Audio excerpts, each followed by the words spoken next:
আসসালামু আলাইকুম। আমি ফারজানা ফাতেমা মানিকগঞ্জ থেকে বলছি। আশা করি আপনারা সবাই ভালো আছেন। আমরাও আল্লাহর রহমতে ভালো আছি। আবারও চলে আসলাম নতুন একটি ডেইলি ব্লগ ভিডিও নিয়ে। আশা করি আমার আজকের ভিডিওটি আপনাদের সবার কাছেই ভালো লাগবে। চলুন কথা না বাড়িয়ে ভিডিওটি শুরু করি।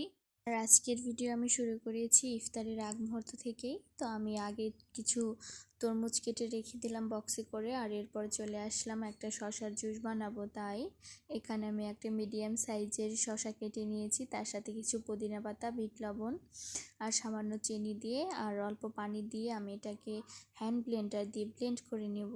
আমার কেন জানি কাঁচা শসা খেতে ভালো লাগে না, তরকারিও আমি খুব একটা পছন্দ করি না। তাই এই মাধ্যম দেখা গত রোজায় আমি বানিয়েছিলাম, যেহেতু অনেকটা শসাই নিয়ে এসেছে। আর এর সাথে আমি লেবু পরবর্তীতে মিক্স করে দিব। আর এই যে পুদিনা পাতা, এগুলো ছিল আমাদের গাছের। সারা বছর পুদিনা পাতা হলেও রমজান মাসে আমরা তেমন একটা ফল পাচ্ছি না, তাই এটার মাথা কেটে দিয়েছি যাতে পরবর্তীতে নতুন গাছ হলে বা সাইড দিয়ে ডাল হলে ভালো পুদিনা হয়। আর এইদিকে আমি যে শসার জুসটা বানিয়েছিলাম আমার একার জন্যই বানিয়েছি, তাই আমি মগে ব্লেন্ড করে নিয়েছি। তো এটাকে এখন ছেঁকে নিয়েছি। এটা না ছাকলেও হয়, তবে একটু ফ্রেশ রাখার জন্য আর কি ছেঁকে নেওয়া। আর এখন আমি এটাকে ফ্রিজে রেখে দেব, যেহেতু আমার ডিপ ফ্রিজ নর্মাল ফ্রিজটা ঠিক হয়েছে, আনার লোক পাচ্ছি না বলে তাই আনা হচ্ছে না। তো ওটাকে অল্প কিছুক্ষণের জন্য রাখবো, এমনিতে আমরা ঠান্ডা পানি কম খাই। যাই হোক, এরপর যে আগের দিন ইফতার এসেছিল আমরাও বানিয়েছিলাম, সেখান থেকেই কিছু ইফতার আমি উঠিয়ে রেখেছিলাম, সবগুলো খাওয়া সম্ভব হয়নি। আমার ভিডিওটি দেখতে দেখতে এই পর্যন্ত চলে এসেছেন, তাদেরকে অসংখ্য ধন্যবাদ। আশা করি আমার এই ভিডিওটি আপনাদের কাছে ভালো লাগবে। আর ভিডিওটি ভালো লাগলে অবশ্যই আমার চ্যানেলটিকে সাবস্ক্রাইব করে আমার পাশে থাকবেন। আর যারা নতুন আছেন আমার এই ভিডিও দেখছেন, তাদেরকে বলবো যদি আমার এই ভিডিওর কোনো অংশ আপনাদের কাছে ভালো লেগে থাকে তাহলে অবশ্যই আমার চ্যানেলটিকে সাবস্ক্রাইব করে দিবেন। সুফিয়ানের বাবা সাভারে গিয়েছিল, আসার সময় বনফুল থেকে রসমালাই, রসগোল্লা আর টক দই নিয়ে এসেছে, তো সেগুলো আমি বের করে নিয়েছি। আর কিছুক্ষণ আগে আমি চিড়া ভেজিয়ে রেখেছিলাম, তো এখন আমি চিড়ার মধ্যে দইটা দিয়ে দিয়েছি। আর বরিশালের মানুষ হয়তো দই চিড়াটা রমজান মাসে বেশি পছন্দ করে। সে বরিশালের আর আমি মানিকগঞ্জের মেয়ে। আর সেই ইফতারগুলো আমি এখন এয়ার ফ্রায়ারে গরম করে নিব তেল ছাড়া। এটা তেল ছাড়াই বেশ ভালো সুন্দর সব কিছু হয়ে যায়, তাই এটাকে আমার পরবর্তীতে আর তেলে ভাজা লাগেনি। এক একজনের ইফতারের আইটেম এক এক রকম, প্রতিটা বাসায় আলাদা আলাদাভাবে ইফতারি তৈরি করা হয় তাদের বাসার মানুষের রুচি অনুযায়ী। যাই হোক, এইদিকে আমি ইফতারের আগ মুহূর্তে সব কিছু রেডি করে নিয়েছি। যে জুসটা বানিয়ে রেখেছিলাম সেটার মধ্যে আমি এখন লেবুর রস দিয়ে দিচ্ছি, মানে আমার যে লেবুর রস ফ্রোজেন করা ছিল সেখান থেকে আমি দিয়ে দিচ্ছি। আর এখন তো বাজারে অনেক দাম লেবুর, 160 টাকা কেজি নাকি, মানে হাতে দেওয়া যায় না, একেবারে আগুন। যাই হোক, আমাদের ডাইনিং স্পেস ছিল, ওইখানে আমরা বিছানা চাদর বিছিয়ে নিয়েছি। পাটি আছে কিন্তু পাটি বিছাইনি। অনেক দিনের শখ ছিল যে আমরা সব ফ্রেন্ডসরা মিলে এরকম একটা পার্টি ইফতার করব, বা ইফতার পার্টি যেটাই বলি না কেন। এখন সময়ের পরিবর্তনে বাবা মার সাথে ইফতার করা হয় না, আর তো ফ্রেন্ডসরা দূরের কথা। যেহেতু আমার বাবা দেশে নিয়ে আজকে 19 বছর যাবৎ, তো তার সাথে আমার কোনো স্মৃতি তেমনভাবে কিছুই মনে নেই।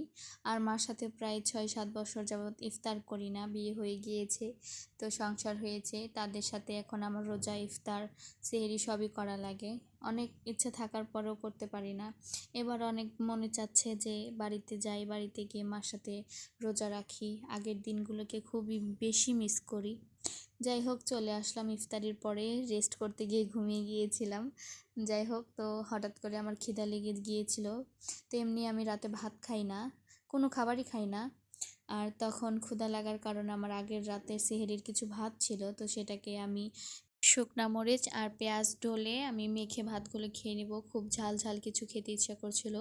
আর সাথে আমার ফ্রোজেন কিছু ধনিয়া পাতা ছিল, সেগুলো দিয়ে নিয়েছি।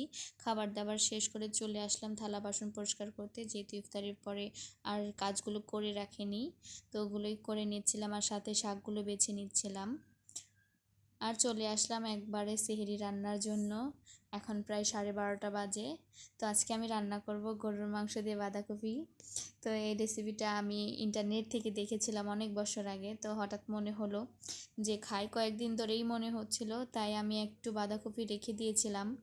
আর ওর বাবাকে আজকে ইফতারির সময় বলছিলাম, সে আমাকে বলল যে এই এক্সপেরিমেন্টটা ঈদের পরে করলে হয় না, কিন্তু খেতে যেহেতু মনে চেয়েছে তাই আর কি করার।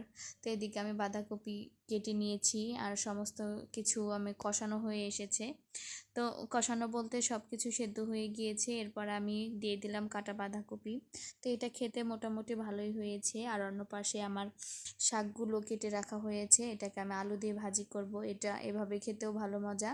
আর এই বাঁধাকপির মাংসর মধ্যে আমি হাড় চর্বি সহ নর্মাল যে রেগুলার মাংস থাকে ওই মাংসটাই নিয়েছি। আর সম্পূর্ণ রান্নাটাই করেছি সরিষার তেল দিয়ে। যাই হোক, আমার রান্নাটা হয়ে এসেছে, এখন আমি বাটিতে তুলে নিব। আর আজকের ভিডিও যদি আমার মা দেখেন যে আমি বাঁধাকপি দিয়ে গরুর মাংস রান্না করেছি, তার যে রিয়াকশনটা হবে সেটা আসলে দেখার মতো। কিন্তু আমি তো আমার মাকে বা আমার পরিবারের কাউকেই তেমন ক্যামেরার সামনে আনি না, তো আমার মা তো আমাদের বাড়িতেই রয়েছে। যাই হোক, সে এইসব আজগুবি খাবার দাবার তেমন পছন্দ করে না, তবে এক এক অঞ্চলের খাবারের ধরন আলাদা, ভিন্নতা অবশ্যই রয়েছে।